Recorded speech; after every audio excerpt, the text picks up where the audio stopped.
sent this by a sound engineer, works in sound engineering, and it's one of the rings of Saturn, and he said, I see that every day. That's bloody sound. They're sound waves.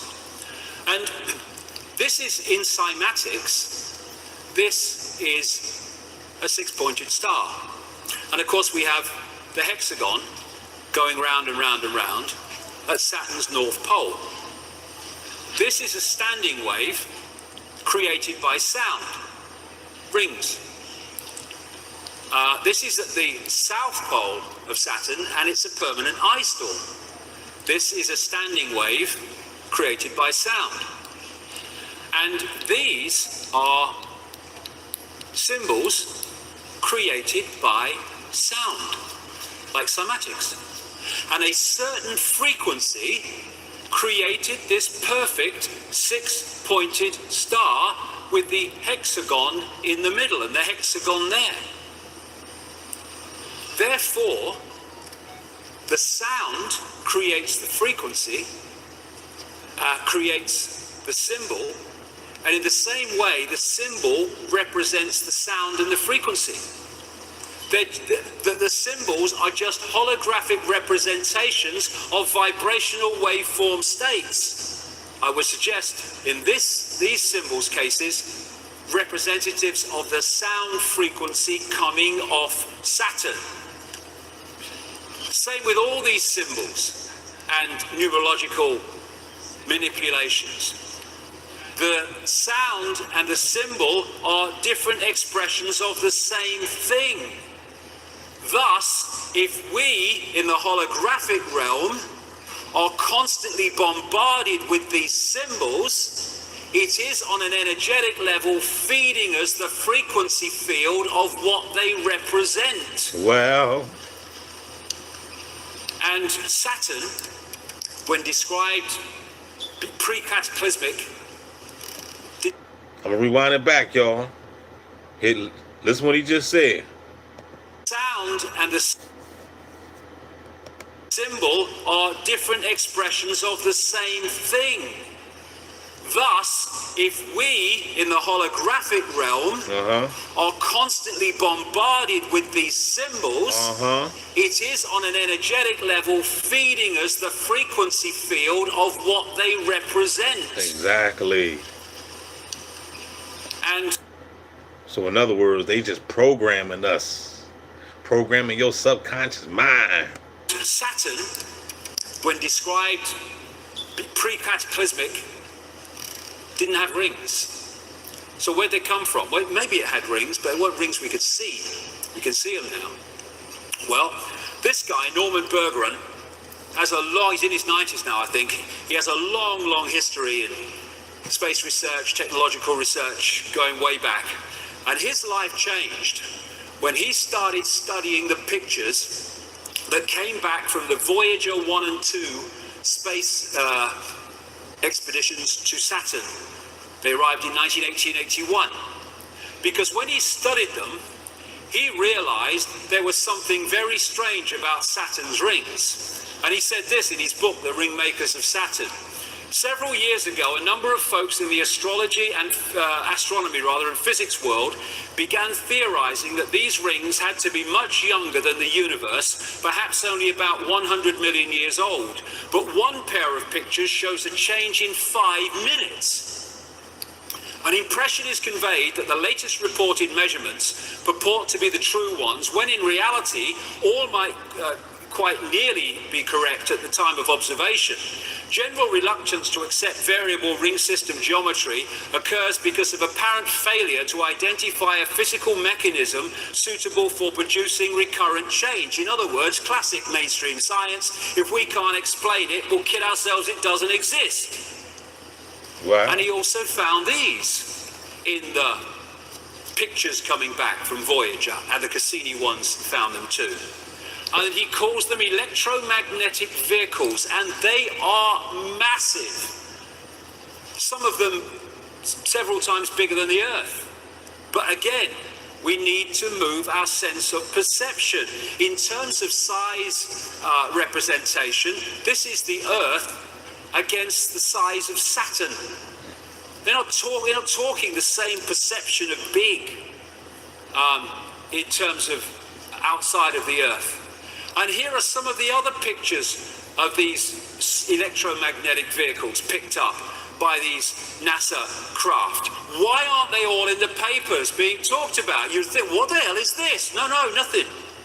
Thanks to Bergeron, we've seen their existence.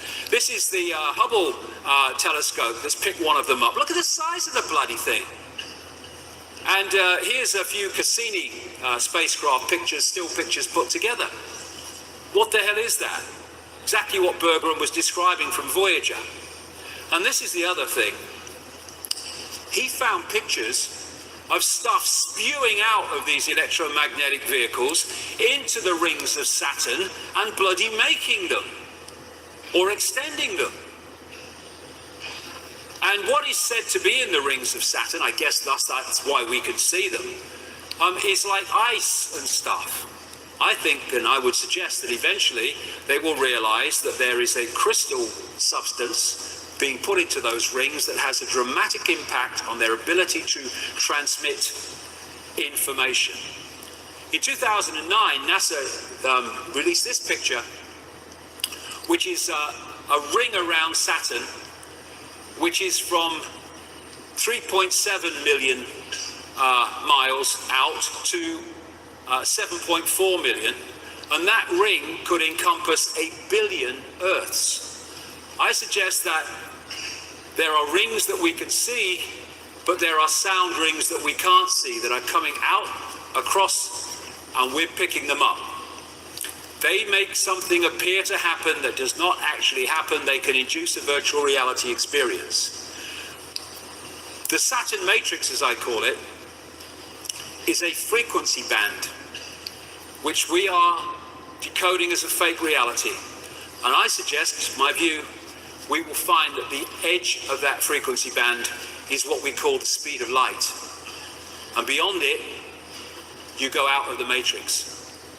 And when all the genetic tinkering that the ancients talked about went on, the human form was being manipulated to be tuned in to receive and transmit within the frequency band of this Saturn broadcast, and pulling people from a heart state beyond the matrix into a emotional point of interaction massively in the matrix was a major way of tuning us into this fake reality. We talk about people who don't think for themselves as being in the box. Massively in the matrix was a major way of tuning us into this fake reality. We talk about people who don't think for themselves as being in the box. Maybe we ought to say that they're in the cube. And their box. Maybe we ought to say that they're in the cube. They're in the cube, y'all. And they want to shut the heart down. They have to so many people, because it takes us beyond the bounds of time and space, beyond the matrix, because I suggest that what we call time as we decode it is in this matrix transmission. I'll whip through this quickly because I've talked about this in my books at great length, and I've talked about this at Under London Talks. But I say the moon is a construct or a part construct. This is a book called Who Built the Moon by Christopher Knight and Alan Butler. It's absolutely brilliant in the way that it What's going on, y'all, in the chat? puts the case for the moon not being real How y'all doing? in terms of a natural body. But interest puts the case for the moon. Butler, it's absolutely brilliant in the way that it puts the case for the moon not being real in terms of a natural body. But interestingly, what they find in that book is the mathematics and geometry between the sun, the moon, and the earth are fantastic in terms of their synchronicity, and it does not apply in any way to the rest of the solar system. And the Gnostic writings found in Nagamani in 1945, 1,600 years old or more, say that this is a separate system operating within the Archon system of the inorganic universe. They say in the book, the authors, the maths involved in the Earth, Moon, Sun system is nothing less than staggering, and that the moon has been put there with the accuracy of the proverbial Swiss watchmaker. So when viewed from the Earth, it's the size of the sun at an eclipse. The BBC did a program, Do We Really Need the Moon? And it said the moon is now in a perfect position to sustain life on Earth and its effect on the Earth, but it's just a coincidence. I think not. We only see the near side of the moon. We don't see the far side of the moon. And the authors say in that book, the moon is bigger than it should be, apparently older than it should be. Now pay attention, y'all. Listen what he's saying. Coincidence? I think not. We only see the near side of the moon. We don't see the far side of the moon. And the authors say in that book, the moon is bigger than it should be, apparently older than it should be, much lighter in mass than it should be. It occupies an unlikely orbit and is so extraordinary that all existing explanations for its presence are fraught with difficulties, and none of them could be considered remotely watertight. The mainstream theory is that the Earth was hit by a Mars-type planet when it was forming, and a chunk came off and became the moon, called the whack theory. That didn't pan out, so they came up with a double whack theory, where it was hit by the planet, it went away and gave it another smack, and then it became the moon. Now, of course, it doesn't pan out because it's nonsense. They don't know. Why don't they just say it's not a bad thing we don't know? There's lots of things we don't know. The best explanation for the moon is observational error. The moon doesn't exist, said this scientist at the Smithsonian Center for Astrophysics. It's easier to explain the non-existence of the moon than its existence, blah, blah, blah. It goes on and on. And you know, I'll go through this because I don't want to run over too much time. I'll just mention a few things about the moon. These two scientists from the Soviet Academy of Sciences wrote a detailed article in 1970 headed, "Is the Moon the Creation of an Alien Intelligence?" And they explained in scientific terms why the moon cannot be a natural body, and in doing so explained all the anomalies that, if it is a natural body, cannot be explained. This guy, Sergeant Wolf, talked at the National Press Club a few years ago and told of his experiences on the inside at NASA, where he saw things like alien bases on the moon and stuff like that. And there's all these towers and strange phenomenon, like this blue light called blue gem or blue dome that they can't explain on the moon. And these artifacts on the moon that clearly are not natural. Look at that one. What the bloody hell is that? They can't explain, they don't talk about them. These are pictures of what are claimed to be statues on the moon. There's so much we don't know. In symbolic terms, maybe in a bit more than that, the moon is a bit like the Death Star of this big-time insider George Lucas, in the sense that it's actually some kind of technological construct. And it's my view, as I've said before in previous books, that what the moon is doing, in its present use anyway, is taking this Saturn broadcast and acting as an amplifier to fire it at the Earth, so we get it in massively increased power and therefore effect. It's acting a bit like a dish transmitting information which we're picking up and decoding into a fake reality. Now, 9 months at the Earth, so we get it in massively increased power and therefore effect. It's acting a bit like a dish transmitting information which we're picking up and decoding into a fake reality.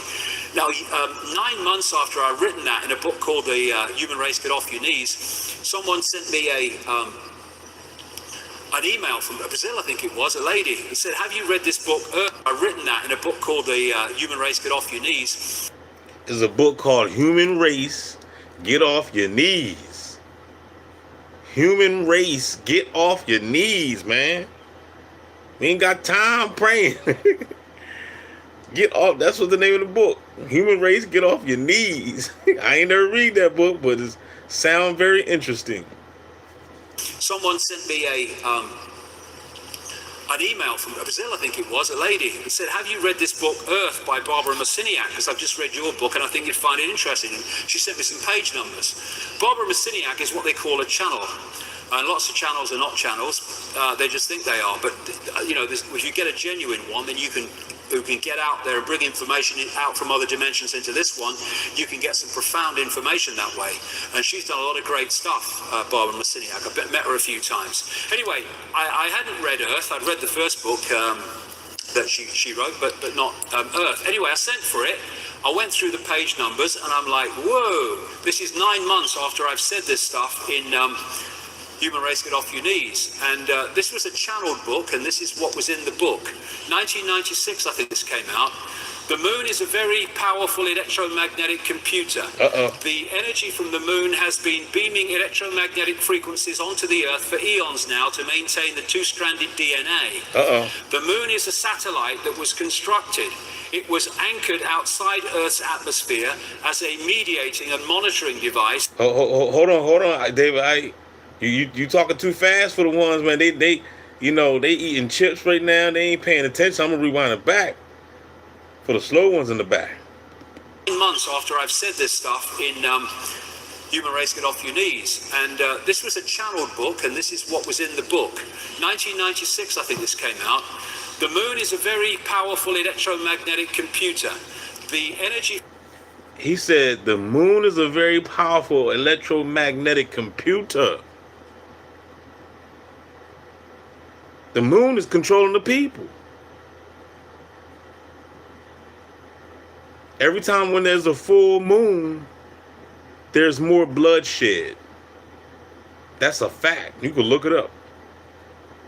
Whenever there's a full moon, somebody said the lunar moon, you got the lunar moon, all that. You know what I mean? They said if you stare at the moon too long. I heard Brother Yusuf said if you stare at the moon, you become a lunatic. Lunar tick. It's always in the words, though.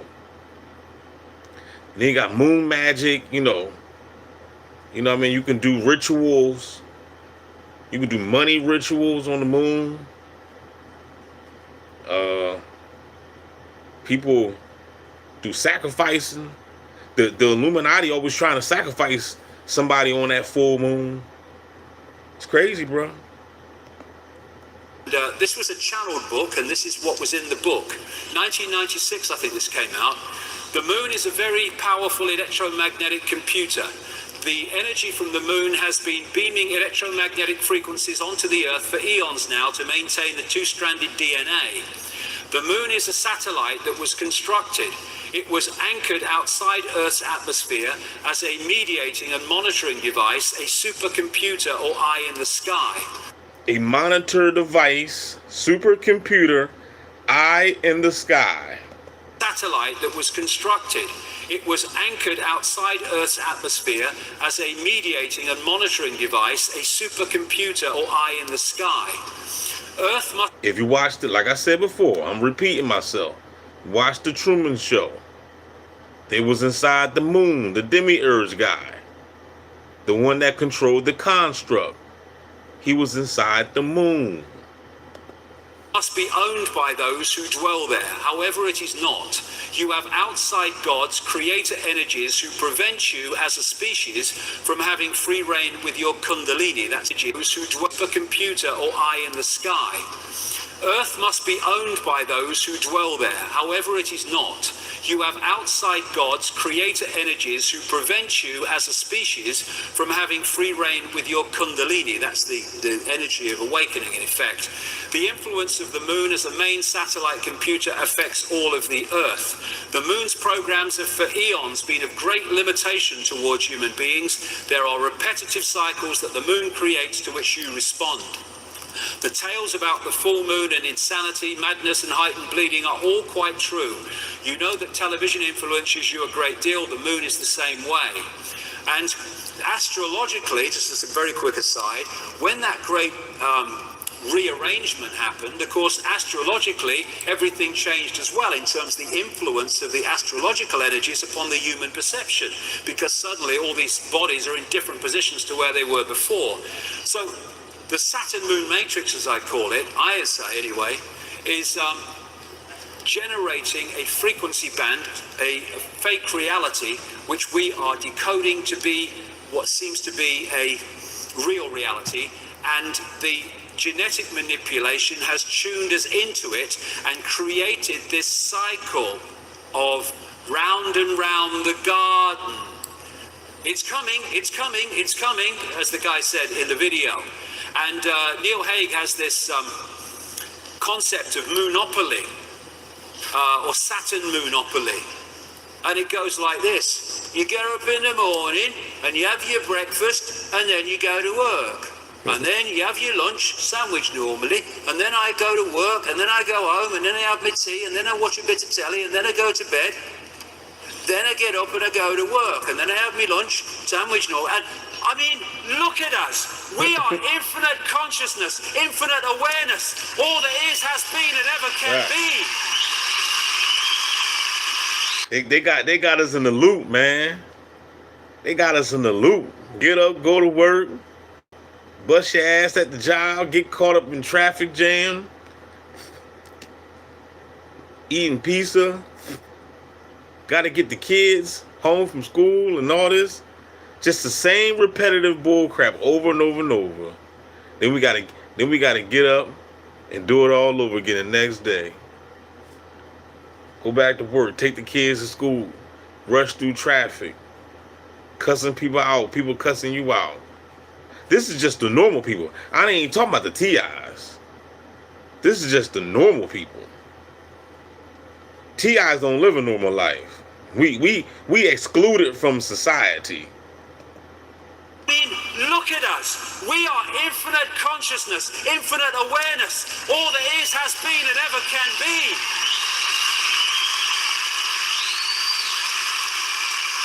Is that all we are capable of? Right. No. But we are locked into these cycles to which we respond. Yeah. No response. See it. And you still don't want to believe, well, not believe, but you ain't got to believe this shit. All you got to do is fucking see it for what it is. All you got to do is see it, that we are all under a spell. Everybody on the planet. You know what I mean? Especially the ones that's in the rat race, like, you know what I mean?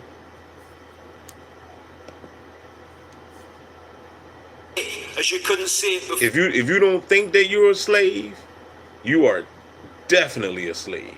For an end to work, buy, consume, die. That's what that is. And this matrix creates a firewall that holds us from seeing further into the energy field and holds us in this tiny frequency band we call visible light. What they've done is taken the universal energy field, the universal construct, and they have hacked into it, and they're feeding a fake reality to us from within that construct. And therefore it's gold. Oh, my life's in a terrible state. I'm just making adjustments to my life. Oh, life's great. And they're all freaking illusions. We're like in this wall.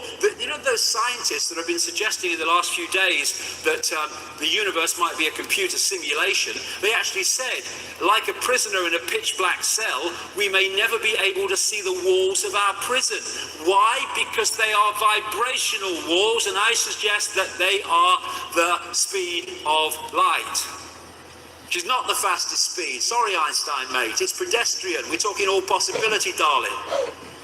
And so when we look into the night sky, are we seeing what's real, or are we seeing a projection? I talked to him, I think it was my last book or the one before that. I had a profound experience as a little boy when I was first taken to the London Planetarium, when I looked and saw the night sky on the roof of the planetarium, and it looked so bloody real. And it hit me, and it's never left me, that actually when I look at the night sky, that ain't actually what I'm looking at. Firewall. All that we see or seem is just a dream within a bigger dream. Is this the real life? Is this just fantasy? Caught in the landslide, no escape from reality. Open your eyes, look at the skies and see. Is it a sky? Or is it a projection? Is it a sky? So when we come to the Matrix, and this scene in the Matrix, I call it the Saturn Moon Matrix, maybe connected to other things we don't know yet. This is so real, and so the world we live in. If you add two words, the Saturn Moon Matrix is everywhere. It is all around us, even now in this very room. You can see it when you look out your window, or you turn on your television. You can feel it when you go to work, when you go to church, when you pay your taxes. It is the world that has been pulled over your eyes to blind you from the truth. What truth? That you are a slave, Neil. Like everyone else, you were born into bondage, born into a prison that you cannot smell or taste or touch. A prison for your mind. For your mind. Archon world. We live in Archon world. I'm going to bring this down now before we have a break. I'll bring this down into the world that we live in now. Archon world. This guy, a great cosmologist who knew far more than he was saying or was allowed to say, Carl Sagan, he wrote a book, The Dragons of Eden, in which he talked about... I tell you, man, it's so many books out here, man. It's so many other books that I still want to get that I got in my shopping cart. And I just don't understand why people are not reading. You know what I'm saying? Like, especially people that's just caught up in the Bible. You know, all you just want to read is what. There's nothing wrong with reading the Bible, but I'll be damned if I'm gonna just be reading the Bible now. There's so many books out here that we need to grab the information of, and you're gonna be stuck just reading Psalm 91 for the rest of your life and not getting this information. Well, I guess you want to repeat the sixth grade then.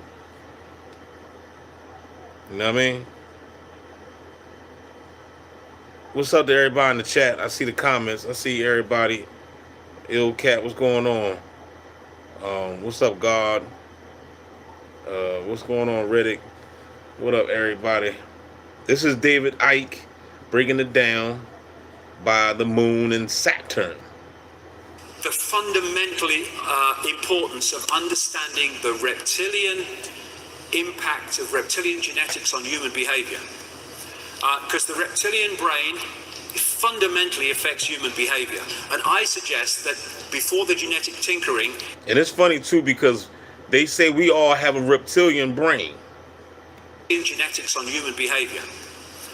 Because the reptilian brain fundamentally affects human behavior. And I suggest that before the genetic tinkering, either that wasn't there or was nothing like as powerful as it is now. So if we have a reptilian side of the brain, right? And then in the Bible it says the gods that said, let us make man in our own image. They saying that was the Elohims, the perhaps the Anunnaki or whatever reptilian beings they were. It right there shows you that we was made in the image. If we have a reptilian side in our brain. Obviously, it must be some reptilians, some Anunnakis that made us. Let us make man in our own image, after our own likeness.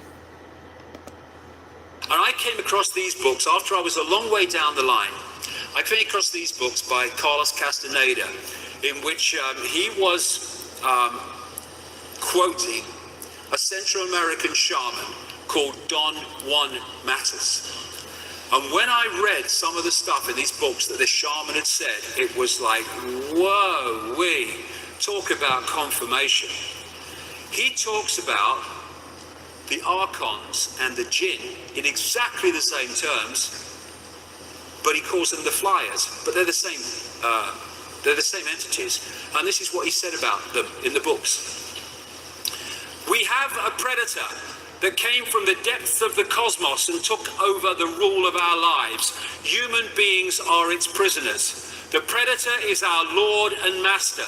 It is rendered us docile, helpless. If we want to protest, it suppresses. This is what he said about them in the books.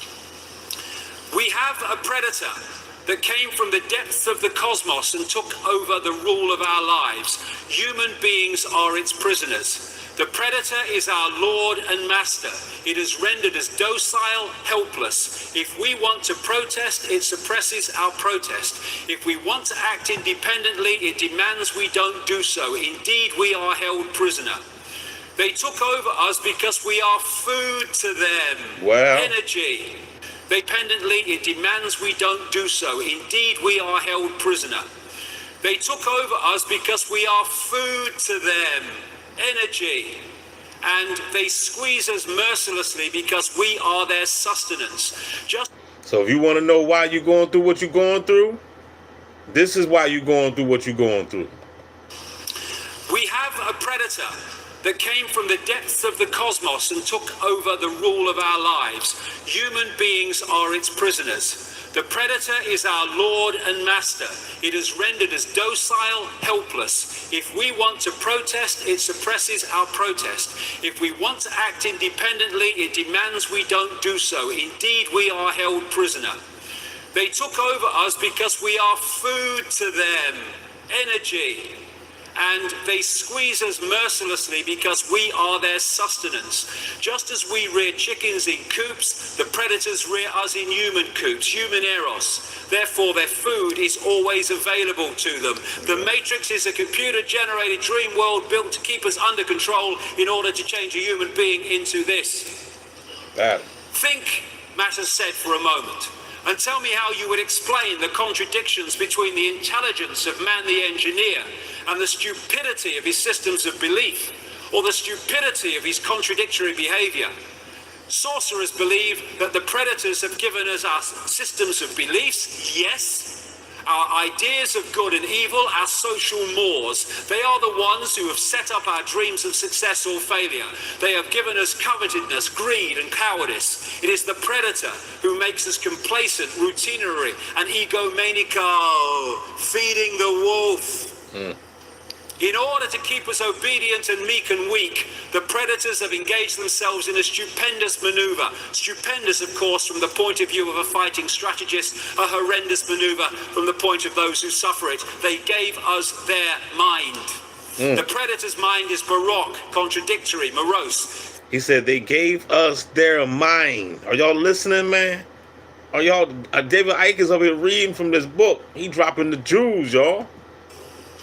In order to keep us obedient and meek and weak, the predators have engaged themselves in a stupendous maneuver. Stupendous, of course, from the point of view of a fighting strategist, a horrendous maneuver from the point of those who suffer it. They gave us their mind. The predator's mind is... And you can't tell me that's not true. They gave us their mind. Look the way these fools acting out here in these damn streets. You wonder why you being gang stalked. Baroque, contradictory, morose, filled with the fear of being discovered any minute now. They gave us their mind, and that, I suggest, is how they've done it. And they also, more than gave us our mind, they gave us their frequency via junk or non-coding DNA. We are at last, hallelujah, brother and sister, having mainstream scientists seeing the blatant, beyond belief, obvious that 98% of DNA, which they have called junk because they didn't know what it did and said it had no function, actually does, stands back in amazement, have a function. And in that 98% of DNA, non-coding DNA, are programs, behavior programs, perception programs, emotional programs that if we are not beyond mind, body conscious, we lock into and they become us. People in that state, I suggest, it is very possible, and I say highly likely, they can go through an entire human lifetime and not have an original thought or emotional response that isn't coming from the program.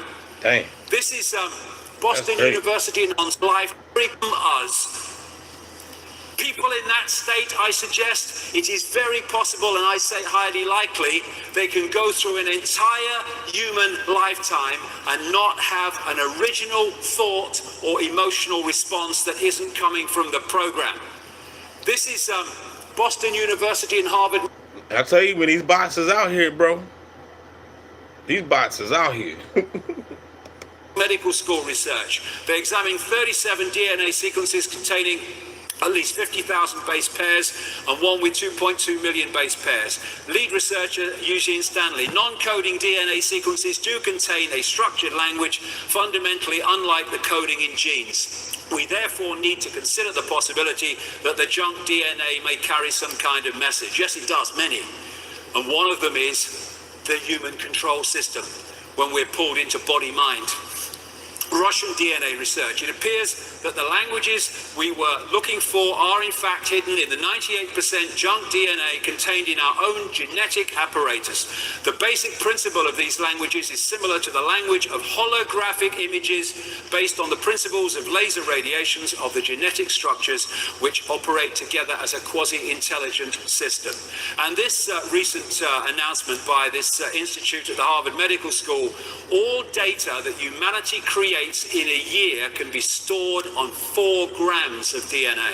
That's how much information we have in the human structure.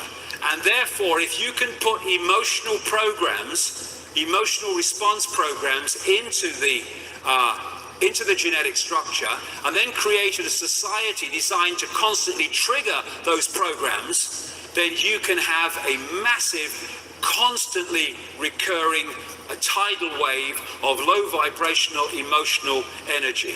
And when you to feed off, and when you go beyond the body, like with Jill Bolte Taylor earlier, all these near-death experiences, what is the common theme when they go beyond the body? I felt calm, at peace. I just was. There was no thought pattern and no human emotion.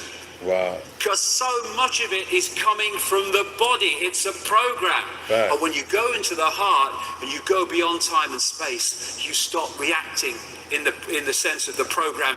You know, every time when somebody said they had an outer body experience, or like what they call it, a near-death experience or whatever, everybody always say, I'm not gonna say everybody, but majority of the folk, or majority of the testimonies I see, they always say it was so peaceful on the other side.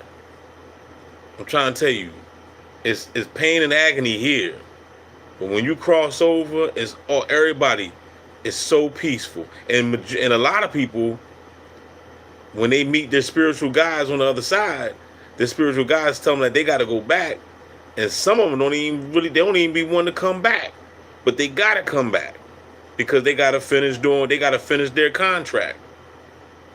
You know what I mean? So I'm just letting you know that this place is hell. And if you don't think, and don't get me wrong, some people out here are actually living a decent heaven life, and that's good. But at the same time, they still know that it's hell too, and it's still rough. Life still get hard. You know what I mean? Things happen in life. You have, you have heartaches, death, whatever. People get sick. I don't give a damn. If you do got $1 million, it still don't stop you from, losing a loved one. You can be married and everything, got a beautiful wife.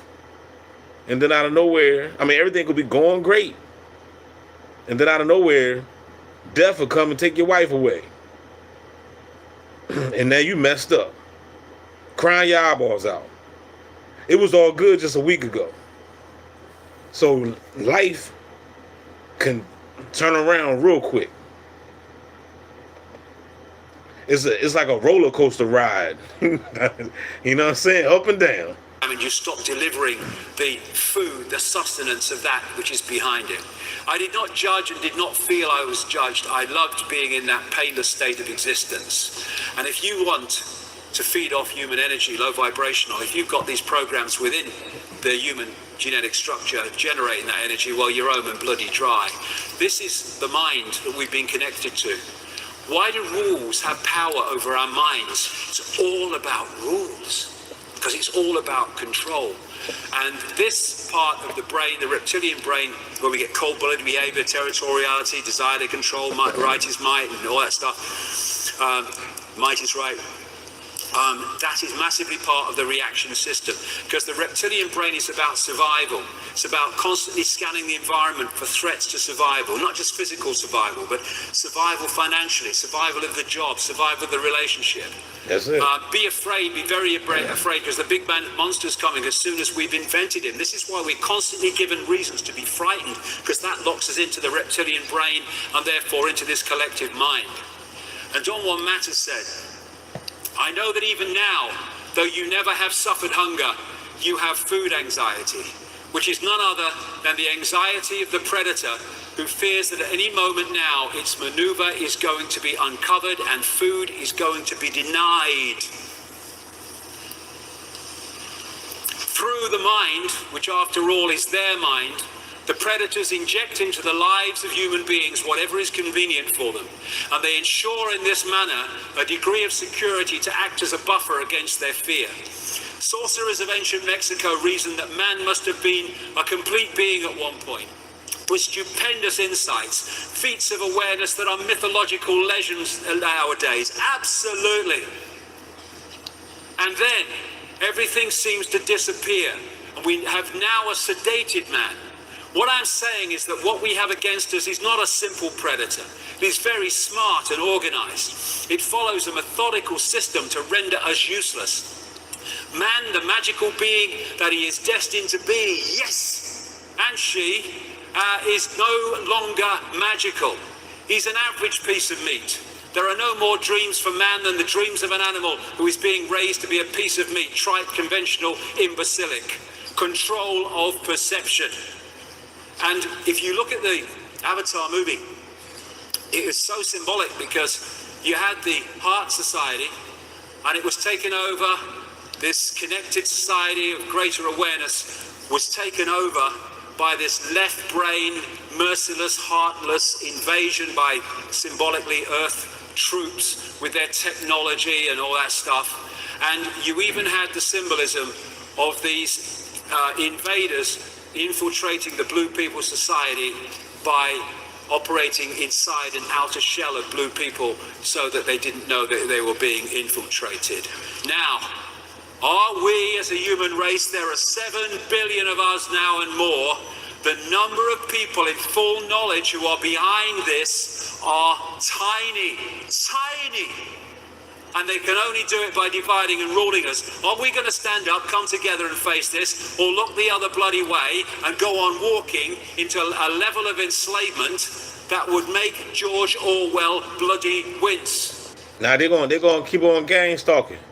That's what they're gonna keep on doing. They're gonna keep on banging on walls and following you around the damn city and following you in the shower and taking a shower when you take a shower, take a shit when you take a shit. And walk outside when you walk outside with their red on. That's what they're going to do, David Icke. The damage is done. The bots are botified. The NPCs are gone. By operating inside an outer shell of blue people so that they didn't know that they were being infiltrated. Now, are we as a human race, there are 7 billion of us now and more, and symbolically Earth troops with their technology and all that stuff.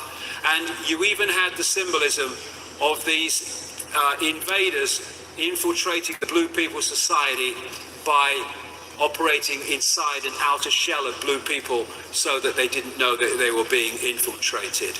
Now, are we as a human race, there are 7 billion of us now and more, the number of people in full knowledge who are behind this are tiny, tiny. Tiny people.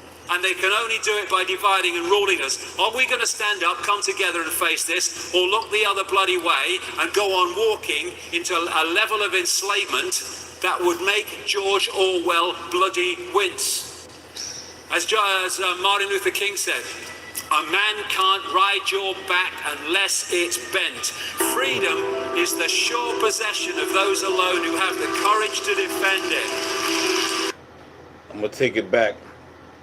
I'm gonna take it back to the beginning because y'all ain't see the beginning. To 1,000-year-olds, it is pillars.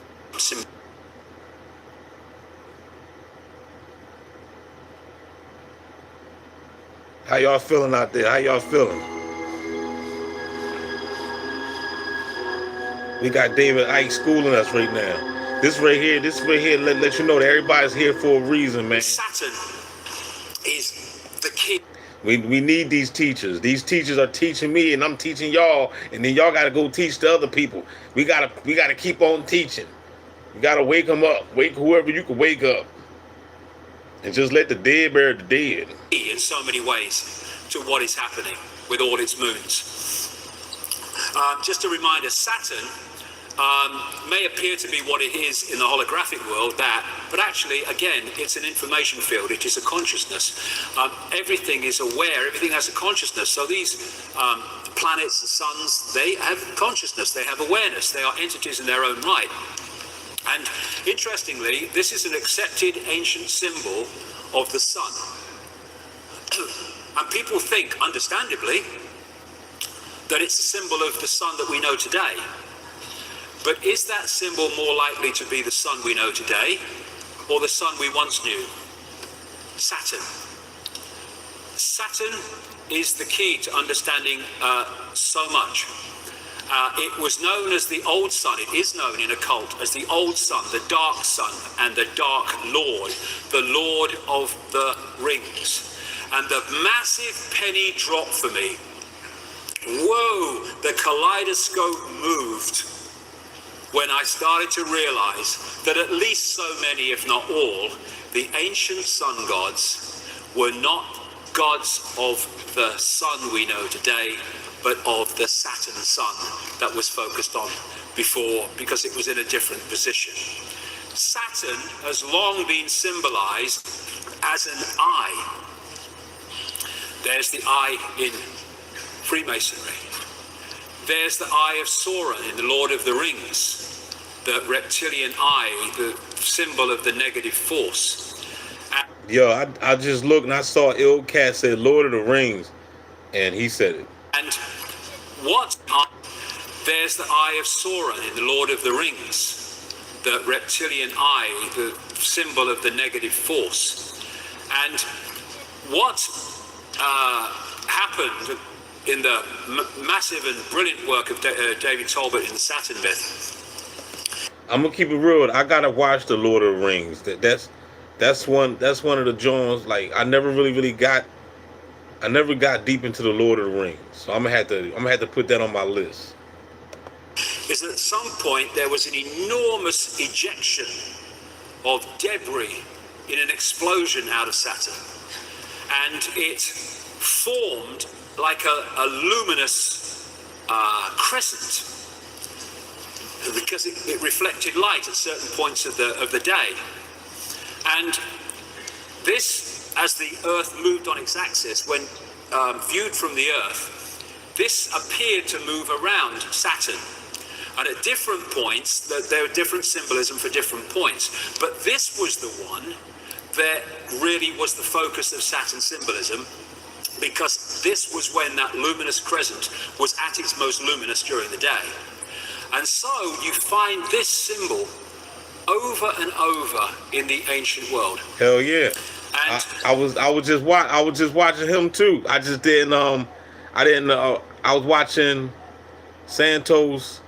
I just logged him up, but I didn't finish his video, and then David Icke popped up about the moon and the Saturn. I was like, let me see what this is about. But yeah, I known him back in the day. I was watching him. You know what I'm saying? So like, you know, these cats been in the game for a long time. You know, they done did their homework and their research. So, you know, every time when I see these brothers, when I see Santos, David Icke, whatever, I click and turn. I look at them like the master teachers. I sit at their feet, you know what I'm saying? And like a student. I humble myself. I don't be like the bots, man. The bots, you can't talk to the bots. You can't tell the bots nothing because they know it all. Can't teach them nothing. This is a common recurring theme of Saturn. And this, the crescent symbolically, and the disk of the Saturn sun, the dwarf star. And so from this came the horned god, the horned goddess. There is Madonna in her Super Bowl performance at halftime, which was so Saturn in its symbolism, it was laughable, including the fiery eye. And in the movie version of The Lord of the Rings, you had the crescent holding the eye of Sauron. In Arabia, or you look at that of the symbol of Islam, the star, the sun, and the crescent. And the Arabian god Sin was symbolized as a crescent. Here you go. And I would suggest, from David Talbot's point of view, and I think he's right, that this represents the crescent of Saturn. This is the guy who started a satanic Saturn organization or secret society out of Germany called the Brotherhood of Saturn. And there's that symbol of the sun, look, with a dot. That's Saturn, not the sun that we have today, and the horned god. Molech, who is symbolized at Bohemian Grove as the owl, is also symbolized as the bull, and there's the horns with Saturn in the middle. And so you have the bull gods of Mesopotamia. And the winged goddesses in that state, this was often symbolized as the goddess with her holding the god, her arms around the god, or her wings around the god. And there is another version of that with the god Saturn and the crescent. And there it is on the Great Seal of the United States, exactly the same symbolism. There it is in the Air Force Special Operations Command. There it is in the symbol of the House of Windsor. There it is in the United Nations with the target on the world, very appropriately. There it is in the eagle of Rome. Here it is in Freemasonry. The flying disc of Egypt and other places is Saturn. And thus you have the Rosicrucian order, which connects into this network, using that flying disc symbolism. And so many of these logos carry the same symbolism. And in her Super Bowl performance... Hold on, I gotta let y'all see the images. Hold on, y'all. I gotta let y'all see the images, man. Let me rewind it back so y'all can see it real quick.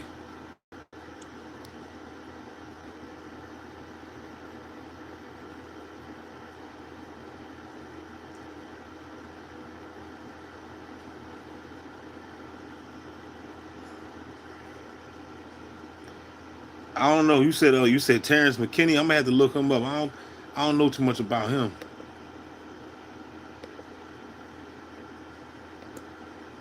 The Eye of Sauron. In Arabia, or you look at that of the symbol of Islam, the star, the sun, and the crescent. And the Arabian god Sin was symbolized as a crescent. Here you go. And I would suggest, from David Talbot's point of view, and I think he's right, that this represents the crescent of Saturn. This is the guy who started a satanic Saturn organization or secret society out of Germany called the Brotherhood of Saturn. And there's that symbol of the sun, look, with a dot. That's Saturn, not the sun that we have today, and the horned god.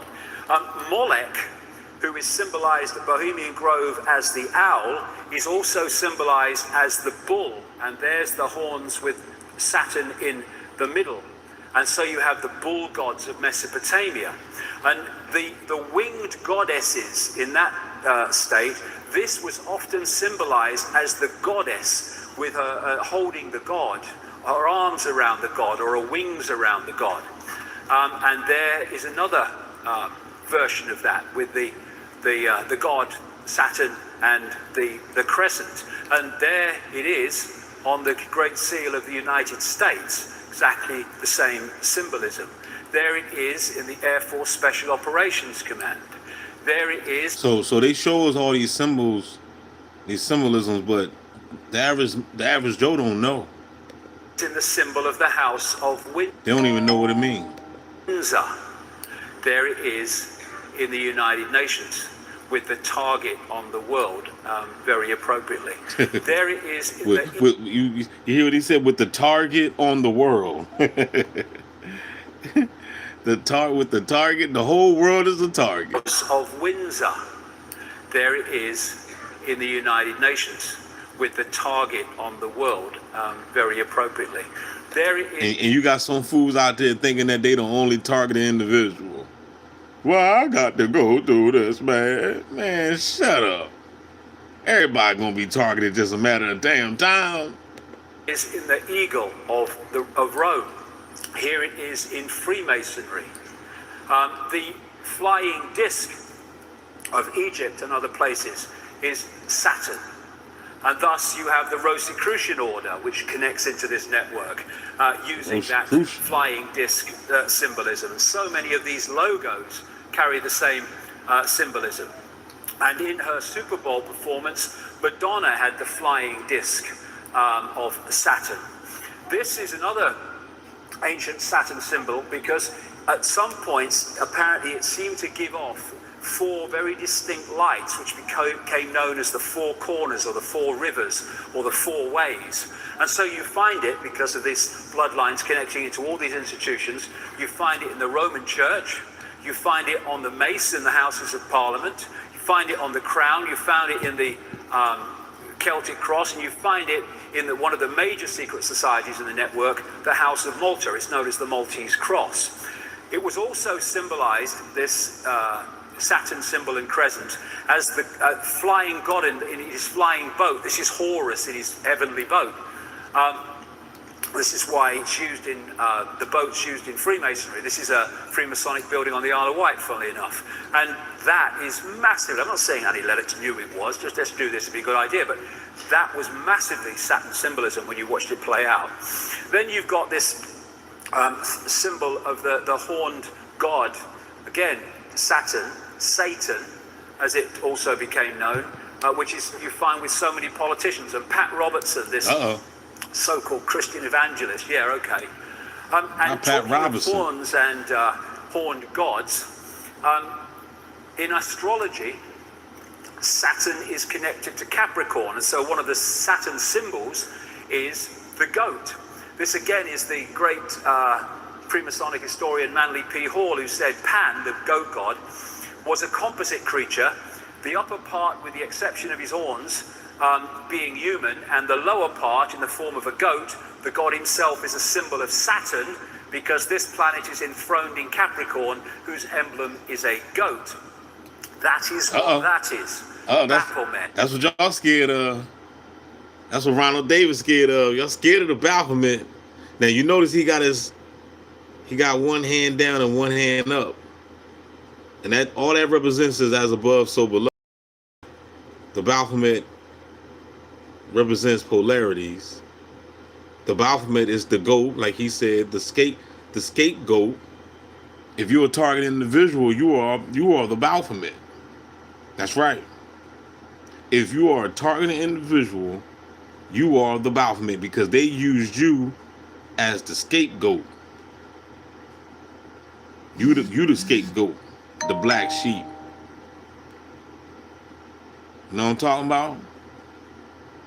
They threw you under the bus.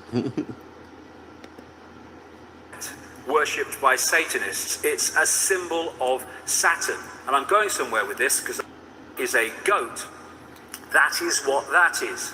Baphomet, worshipped by Satanists. It's a symbol of Saturn. And I'm going somewhere with this because I'm going why they're focused on Saturn.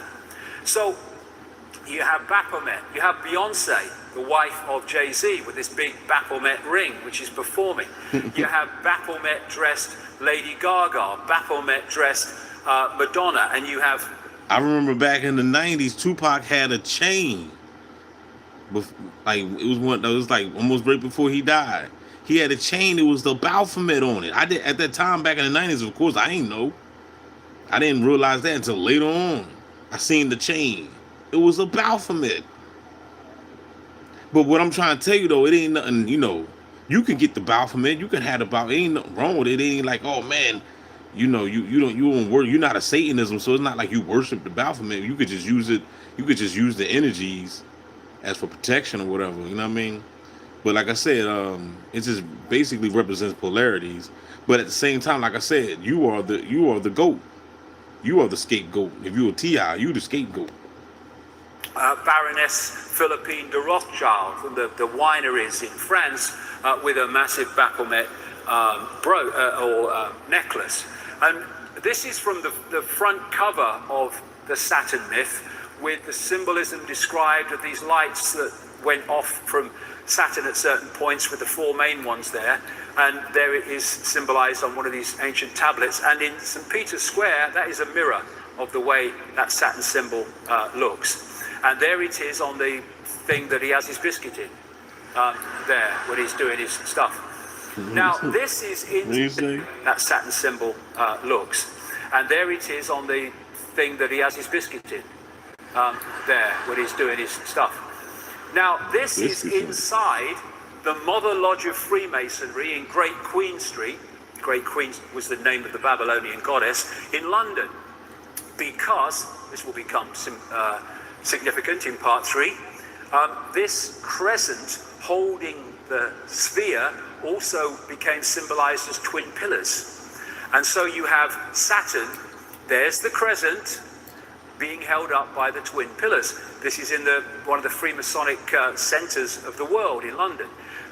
Numerologically, digitally, Saturn is number 8, and this has led to symbolism of Saturn in terms of the spider.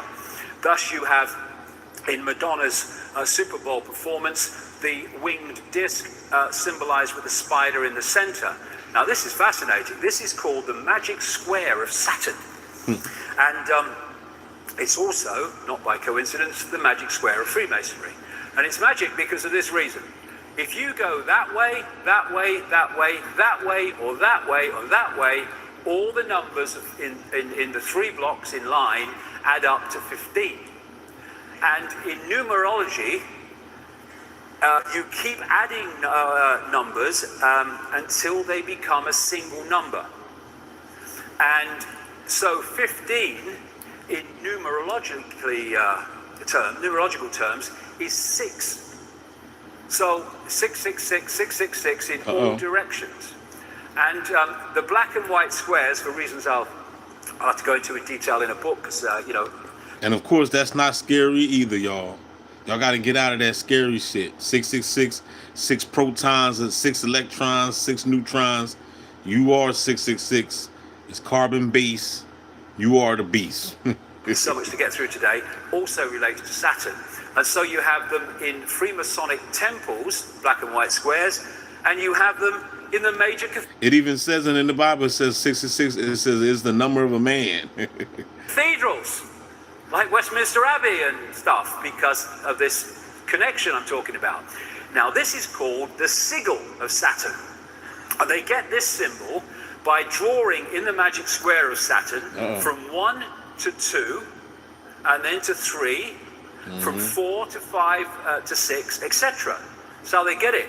Now you turn that straight up, and that's what that is. It's the sigil of Saturn. And this is a major symbol of Saturn going way back, the 6-pointed star. It just so happens to be the very symbol from which we get the name Rothschild, one of the major families in this network, because they used to be called Bauer. They lived in Frankfurt in Germany. But they had this red 6-pointed star hexagram on the front of their house, and they changed their name to from Bauer to Red Shield in German, Rothschild, red sign or red shield, Rothschild. So they're named after this very symbol. And it was they that created Israel, not on behalf of Jewish people, on behalf of their bloody agenda that treats Jewish. That's crazy. Look at the police badges, y'all. You know what I'm saying? Saturn. It's in your face, but we're not paying attention. Look at the signs. Watch the signs. I remember Tupac used to always say that. Watch the signs. Watch the signs. People with as much disdain as any of the rest of us. And so you have their symbol on the flag of Israel. They use the 6-pointed star so much in law enforcement. This is on a public building in Toronto, right in the center of the 6-pointed star. There's the horned god. There's the sheriff and a medal. There is the 6-pointed star representing Saturn on an ancient clay depiction. And there it is on Credo Mutwa's 500 to 1,000-year-old Zulu hand symbol. If you do that on the dollar bill, you get the 6-pointed star, and those letters make an anagram of Mason, interestingly. Inside the Great Mother Lodge of Freemasonry in Great Queen Street, London, there is the Twin Towers, symbolic of the crescent, and there is Saturn again, the six-pointed star. Now, of course, the Roman Church and Christianity, that is anti-Freemasonry and anti-secret societies because they're naughty, but it's on his bloody fish antler, right? They're everywhere because the same force is in control. Here you go, have a bit more Madonna, there you go. And on the Great Seal of the United States, those 13 stars make, and everywhere because the same force is in control. Here you go. It just got it all in your face, bro. You know what I'm saying? All in your face. A bit more Madonna, there you go. And on the Great Seal of the United States, those 13 stars make up a six-pointed star, not by accident. And therefore, again, we keep coming back to this, all these different areas of society are in the end focused on one thing. Satanism is Saturnism. Satanism is Saturnism. So, Satan, Saturday, Saturn, listen, like I said before, Saturn's Day, Saturday, Saturn's Day, Satan, Santa, Chronos. Focused on one thing. Satanism is Saturnism.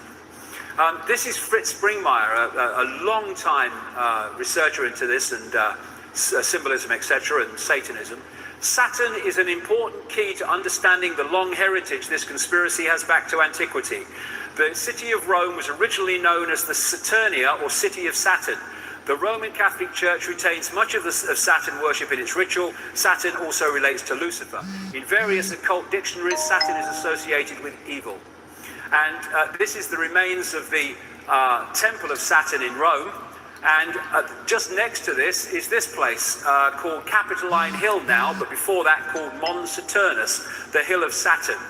And this is a very symbolically important place to the bloodlines. And this whole thing about the skull and bones, Capitoline Hill comes from caput, meaning dead, because they were supposed to have found a human skull there, and they call it caput, Capitoline Hill. That's why we say kaput when something's dead. And you have the theme in Christianity of Golgotha and Calvary, the place of the skull, hill of the skull. And Capitoline Hill became Capitol Hill when the bloodlines moved in on America. Dang. Now, the North Pole, the northern pole of Saturn, is a permanent storm which takes the form of a hexagon. And this has been found by the Cassini spacecraft, and I think the Voyager one before that in the early 80s. And the hexagon also is an expression of the hexagram, or of the six-pointed star. Because all these different symbols that I'm going to talk about now are different expressions of the same frequency state. So you look at this crop circle from England this year, and it is a hexagon. But a hexagon is a flattened out cube. So when you look at it from another angle, it's a cube. Well, it just so happens that an ancient symbol of Saturn is the cube, especially the black cube. And I would suggest that's what they are. Dang. The Kaaba, the focus of worship in Islam, Kaaba means cube. The tefillin, the cube on the head in Judaism. And when people go to worship around the Kaaba, they're told to pray in concentric circles. Remind you of anything? And they're told to walk around it, and their energy can be drawn. And if you focus on something that represents Saturn, Saturn is where the energy goes. In Judaism, they have Solomon's temple. Every syllable of Solomon means the sun. And the Holy of Holies in the so-called Solomon's temple was supposed to be a cube. They talk in Revelation about the New Jerusalem in cube terms. There's these massive cubes that they use. This is outside the... one of the banks near Wall Street, near where the protests are, and you see these black cubes and cubes like used by, I know y'all seen them before. by Apple and stuff. Saturn symbolism. Power 3. Doctor Who, they had this recent one where the Earth was invaded by black cubes. Star Trek, you had the Borg, who were these cyborg-like, exactly as the are described by the Gnostics of the Archons, and they used to move around in these cubes. If you geometrically represent the cross, then it is a flattened out cube. When you look at the depictions of these people, not Lady Gaga, but others, these religious leaders with the halo, well, that... Right, I always talk about that too. You see, this is supposed to be a picture of Jesus, and I guess who that is, and Mary, I guess. But every time when you see these deities, they always have the halo above their head, which represents what? The sun. Because remember, Christianity, for those that know that Christianity is all astrology. It's all pertaining to the stars. So that's why I said that the Lord thy God is a sun and shield, and he spelled the sun S-U-N. But the beast gave you an image. So now you got this image in your head, thinking that this is your savior and everything, but it has nothing to do with a person, but it has everything to do with the sun. That's why Jesus had 12 disciples. The 12 disciples represented the 12 signs of the zodiac. You know what I mean? So everything is all astrological. But of course, you cannot explain this to people that don't want to listen. You know what I mean? But the information is here. You know what I mean? It's here for those that want it. Comes from Saturn as well, that halo when that luminous crescent was in that position. Astrologically, that's the symbol of Saturn. And what they symbolized this as was the sickle and the hammer. And when the Rothschilds created the Soviet Union, provable fact if you look at the evidence, they used the symbol of Saturn as the symbol of the Soviet Union. There's the... Right. You right. Okay, he has risen again, the light of the world. Right. They said that on Zeitgeist. If you watch Zeitgeist, they broke it down. On Zeitgeist Part 1, I believe it was. But it was like the resurrection of Christ, like basically Jesus Christ returns every morning. The Son of God shall return. You know what I'm saying? He's coming back again. He's coming. He come back every morning. I used to always tease people I'm like, well, the Son of God is outside right now, y'all. But I can't wait till Jesus come. So when the morning time come, like, well, he's outside. All you gotta do is look out the window. Because that shows Son of God. You know what I'm saying? But these folk, the bots, the masses, the sheeps, they're waiting on a deity. They're actually waiting on a physical being. And they're going to be waiting forever, throughout eternity. That symbol on this guy from the Brotherhood of Saturn. The Jesuits are a major secret society in this global network, and there's the symbol of Saturn in their symbolism very bloody clearly. The snake on the cross also relates to this in some ways. Now, this is going to take us forward here, because the god of Saturn of the Greeks was called Kronos. And Kronos was, because it was the god Saturn, the sickle, the scythe, was represented as holding the scythe, and also... I might even do Zeitgeist tomorrow, man. You know what I'm saying? I might do Zeitgeist tomorrow. So he was depicted as the god of time. The god of time. And he had the beard, the white beard. And he became Old Father Time. That's Kronos. That's the god of Saturn. He also became the Grim Reaper, because Saturn is the planet, I say, son of death. And Kronos became Crown, a symbol of the bloodlines. So we all gonna meet Saturn, or AKA Satan, upon death, because the Grim Reaper is gonna come and get all of us. When you see the Grim Reaper, it's time to lead his joint. The white beard, and he became Old Father Time. Father Time. That's Kronos. That's the god of Saturn. He also became the Grim Reaper, because Saturn is the planet, I say, son of death. And Kronos became crown, a symbol Saturn is the son of death. of the bloodlines. Kali, a goddess related to Saturn, it was called the Black One, and the goddess of time, depicted with a protruding tongue. There's Madonna again. I mean, she must have the bloody book she works through, this one. You got the bloody book. The god El, the Hebrew god El, was their god of Saturn. So El and Elohim are demiurge and archons, I would suggest.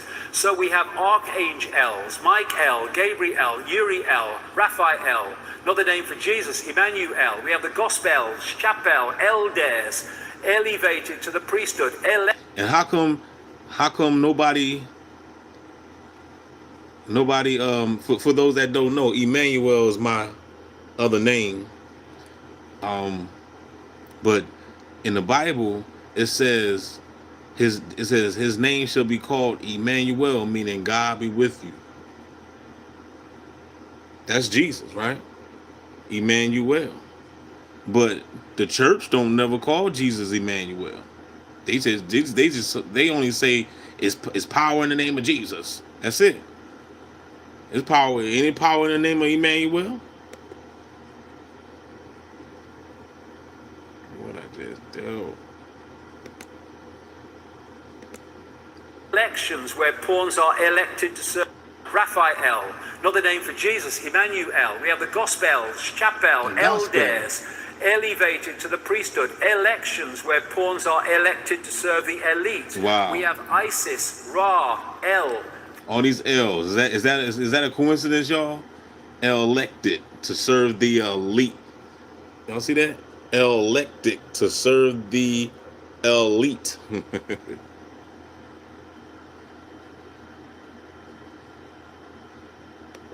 The all names. They say election. They should have put selection, because the people that get selected are selected by the elites. But they dupe you in thinking that you did something, you had something to do with it. So they have they have you come down there and vote. You think you're doing something, your votes don't matter. They just playing with you. Relating to Saturn. Saturn, Kronos, Satan, Black Sun, Dark Lord, they're all the same thing. The expression of this force. And here you have Moloch, that they worship at Bohemian Grove, and he is a god of Saturn, this recurring theme. They also represent Moloch as a bull, as I said earlier, and so you have that as the symbol of Wall Street. And the golden calf in the Bible is Moloch, Saturn. The Greeks talked about Saturn used to eat his own children. And here's the colors of... So if all this is in the Bible, how come your pastor ain't breaking it down to you? Moloch, the bull, how come your pastor ain't breaking this down? He too busy telling you put money in the plate. The golden calf in the Bible is Moloch, Saturn. The Greeks talked about Saturn used to eat his own children. And here's the colors of Satanism and the colors of Saturn, black and red, same as the royal protocol. The robes of the judge, the robes of the clergy, the square hats of universities, the hammer that the judge uses, it's all Saturn symbolism. That's crazy. I forgot all about the square hats of the graduation. Saturn. You got Saturn on your head. Y'all see that? Man, I tell you, boy. And people talking about they don't worship Satan. You worship Satan every day. You don't even know it. You go to school, you can't. It's about to be graduation right now. You're gonna have a bunch of kids that got Satan on their head, basically. The judge uses, it's all Saturn symbolism. You see Saturn profusely used in symbolism of the corporate world. And this, Earth, Wind and Fire, they got the bloody set. There's the eye, there's the six-pointed star, there's the step pyramid, there's the winged disc, and there's bloody Saturn. And then therefore, you look Peace at to the religions God. What's and going secret on? societies and Satanism, they're worshipping Saturn. Then you look astrologically, in other words, energetically. Banking is astrologically ruled by Saturn. Politics and institutions of state at all levels, astrologically ruled by Saturn. Corporations, astrologically ruled by Saturn. Law and court system, astrologically ruled by Saturn. Science, astrologically ruled by Saturn. Saturn worship, Satan worship. And it's interesting that you have the god of Saturn, Kronos, with the beard, and and all these bloody religions, they have bloody beards. And then you have God depicted as a man with a white beard on a cloud or on a throne. And there's God, Charlton Heston type God. That's Yahweh depicted with a beard and stuff. Yahweh. And then we have Santa with the white beard. Santa, anagram of Satan from Saturnalia. Saturnalia was a festival in Rome where they worshipped the god Saturn, and they gave, it was in the same period to the run up to our Christmas, and they gave gifts, they decorated trees, and they hung sprigs of bloody holly. So that is Saturn symbolism, the man with a white beard. This is Ancient of Days, a painting by William Blake from I think 1794 or something like that. Ancient of Days is an old name for God. And he's depicting God. It's right in your face, ill cat. They do it all the time, man. They do it all the time. What's going on, Trey? Good to see you, man. God. He was a very deep esoteric thinker and great knowledge, William Blake. And he's depicting... Hey, Trey, how come you don't make no more videos? Depicting God with the white beard. That's Saturn, Kronos. On the GE building in the Rockefeller Center in New York, there's Kronos again. Now, the Freemasons, they call their God the great architect of the universe. The demiurge was known by the Gnostics as the great architect of the universe, which brings us to the white-bearded architect of the Matrix movie series. So where is this leading us? Well, again, this needs to go, if we're going to go anywhere with this, because I'm going into fantastic areas here, but this is where the information has taken me very, very clearly. And the hardest thing to see is what is in front of your eyes, as this man rightly said. Facts. That's the bot right there. Look, check the bot out, y'all. You know what I'm saying? That's the bot. That's the bot. Don't be this guy, y'all. Don't be this guy. You know what I mean? Scared to death. You scared to look. You shook. Ain't no such thing as halfway crooks. Scared to death. Just scared to look. Don't be scared, y'all. I know the truth is a hard pill to swallow, but guess what? You're gonna have to swallow it one day. Can I get a no there? See as what is in front of your eyes, as this man rightly said. The Gnostics talked about the fact that the archons make something appear to happen that does not actually happen. They can induce a virtual reality experience. Saturn Moon Matrix. The Islamic people and pre-Islamic people talk about the jinn manipulating humans by creating illusions. I was in New York in 2010, and someone took me to the subway station for Ground Zero. And when I saw it, it was like, whoa, it hit me big time. There was, first of all, there's eyes all along the platforms, but there is this massive depiction of the world on the floor, and then there's an eye, and going out from this eye are these broadcast transmissions. And that hit me so powerfully. And Neil Haig was with me, and we kind of looked at each other and said, that's Saturn, isn't it?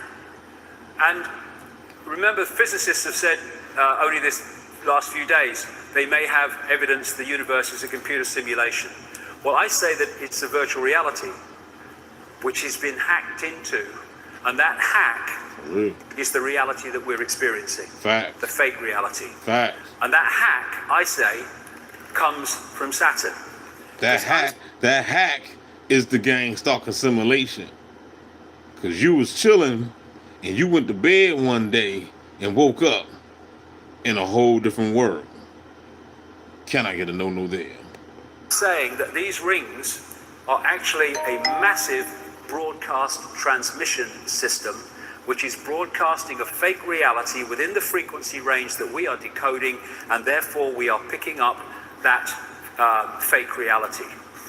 When the Cassini spacecraft arrived at Saturn in 2004, found many things that was unexplainable. You know, things like the hexagon North Pole storm and stuff like that. But they also found extraordinarily powerful sound coming from Saturn. This is part of what they recorded.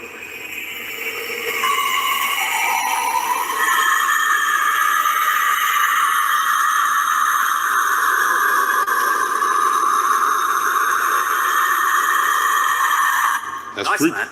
Ain't no more frequency. And I got sent this by a sound engineer. Works in. They just sucking all the energy from the planet, all this good juice, all that good ass prana, all that good ass loosh. Sound engineering for a living, and it's one of the rings of Saturn. And he said, I see that every day. That's bloody sound. They're sound waves. And this is in cymatics. This is a six-pointed star. And of course we have the hexagon going round and round and round at Saturn's North Pole. This is a standing wave created by sound, rings. This is at the South Pole of Saturn, and it's a permanent ice storm. This is a standing wave created by sound. And these are symbols of the break created by sound, like cymatics. And a certain frequency created this perfect six-pointed star with the hexagon in the middle and the hexagon there. Therefore, the sound creates the frequency, creates the symbol, and in the same way, the symbol represents the sound and the frequency. The symbols are just holographic representations of vibrational waveform states. I would suggest in these symbols cases, representatives of the sound frequency coming off Saturn. Same with all these symbols and numerological manipulations. Uh-oh. The sound and the neurological manipulations. The symbol are different expressions of the same thing. Thus, if we, in the holographic realm, are constantly bombarded with these symbols, it is on an energetic level feeding us the frequency field of what they represent. Uh-oh. Preach. And Saturn, when described pre-cataclysmic, didn't have rings. So where'd they come from? Well, maybe it had rings, but it weren't rings we could see. You can see them now. Well, this guy, Norman Bergeron, has a long, he's in his 90s now, I think. He has a long, long history in space research, technological research, going way back. And his life changed when he started studying the pictures that came back from the Voyager 1 and 2 space expeditions to Saturn. They arrived in 1980 and 81. Because when he studied them, he realized there was something very strange about Saturn's rings. And he said this in his book, The Ringmakers of Saturn. Several years ago, a number of folks in the astrology and astronomy and physics world began theorizing that these rings had to be much younger than the universe, perhaps only about 100 million years old. But one pair of pictures shows a change in 5 minutes. An impression is conveyed that the latest reported measurements purport to be the true ones, when in reality, all might quite nearly be correct at the time of observation. General reluctance to accept variable ring system geometry occurs because of apparent failure to identify a physical mechanism suitable for producing recurrent change. In other words, classic mainstream science, if we can't explain it, we'll kid ourselves it doesn't exist. And he also found these in the pictures coming back from Voyager, and the Cassini ones found them too. And he calls them electromagnetic vehicles, and they are massive. Some of them several times bigger than the Earth. But again, we need to move our sense of perception. In terms of size representation, this is the Earth against the size of Saturn. They're not talking the same perception of big in terms of outside of the Earth. And here are some of the other pictures of these electromagnetic vehicles picked up by these NASA craft. Why aren't they all in the papers being talked about? You'd think, what the hell is this? No, nothing. Thanks to Bergeron, we've seen their existence. This is the Hubble telescope that's picked one of them up. Look at the size of the bloody thing. And here's a few Cassini spacecraft pictures, still pictures put together. What the hell is that? Exactly what Bergeron was describing from Voyager. And this is the other thing. He found pictures of stuff spewing out of these electromagnetic vehicles into the rings of Saturn and bloody making them or extending them. And what is said to be in the rings of Saturn, I guess that's why we can see them, is like ice and stuff. I think, and I would suggest that eventually they will realize that there is a crystal substance being put into those rings that has a dramatic impact on their ability to transmit information. In 2009, NASA released this picture, which is a ring around Saturn, which is from 3.7 million miles out to 7.4 million, and that ring could encompass 8 billion Earths. I suggest that there are rings that we can see, but there are sound rings that we can't see that are coming out across, and we're picking them up. They make something appear to happen that does not actually happen. They can induce a virtual reality experience. Now, y'all hear that right there? Y'all hear that right there, what he just said? Across, and we're picking them up. They make something appear to happen that does not actually happen. They can induce a virtual reality experience. They can induce a virtual reality experience. And that right there reminds me of the gang stalker. You know what I mean? Because how do they, I mean, you already know. If you know, you know. The shit that you see every day when you walk outside those doors. The systematic synchronizations. I'm trying to tell you, bro. Nobody, you cannot tell nobody about it. They must experience it for themselves. I cannot tell you about the Matrix. You must experience the Matrix for itself. I cannot tell you about gang stalking. You must experience gang stalking for yourself. With that being said, y'all, I'm gonna stop it. You can go back and rewind, the video, because I just basically looped it. You know what I'm saying? I started filming in the middle, and then I went back and played the beginning for y'all. So you can go back and watch the video if you want, if you choose, if you're interested. So where you at, ill cat? Are you out? You outside? You in the car?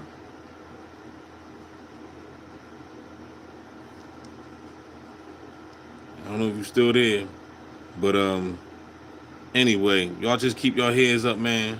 Don't forget to like, share, subscribe. Continue to learn, continue to grow, continue to expand, so that way we can make sure that this is our last trip. You know what I mean? Ain't nobody coming back down here, especially if the world gonna be like this. I understand it was beautiful down this joint. Yeah, I wouldn't mind coming down here, but if it's gonna be like this, man, hell with it. Holla back, y'all. Keep your heads up. We out.